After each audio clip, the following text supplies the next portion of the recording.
পরশুরামে সুবার বাজার মাদ্রাসায় 10 শিক্ষকের বিদায় সংবর্ধনা। পরশুরামের সুবার বাজার ইসলামিয়া ফাজিল মাদ্রাসার অবসরপ্রাপ্ত 10 জন শিক্ষকের বিদায় সংবর্ধনা অনুষ্ঠিত হয়েছে।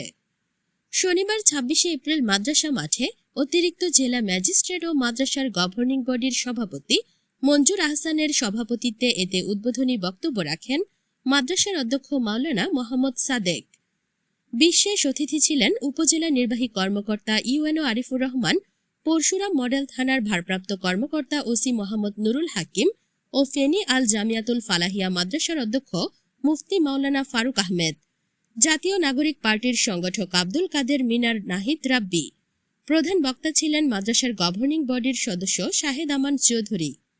বক্তব্য রাখেন মির্জানগর ইউনিয়ন বিএনপির সাধারণ সম্পাদক জাহিদ আহমেদ খন্দকার, ইউনিয়ন জামায়াতের আমির মাওলানা ইউসুফ আশিকি সহ বিদায়ী শিক্ষকরা হলেন সাবেক অধ্যক্ষ আবুল কালাম মোহাম্মদ উল্লাহ মজুমদার, সহকারী মৌলভী আব্দুল মালেক, সহকারী অধ্যাপক মাওলানা জহিরুল ইসলাম, ইবতেদায়ী প্রধান আলী হায়দার, সহকারী অধ্যাপক মাওলানা নূর মোহাম্মদ, সহকারী অধ্যাপক ইবতেদায়ী কারি আব্দুল আজিজ, সহকারী শিক্ষক মাহবুবুল করিম, সহকারী গ্রন্থাগারিক জয়নুল আবেদিন, অফিস সহকারী মোহাম্মদ মুস্তফা ও রুহুল আমিন।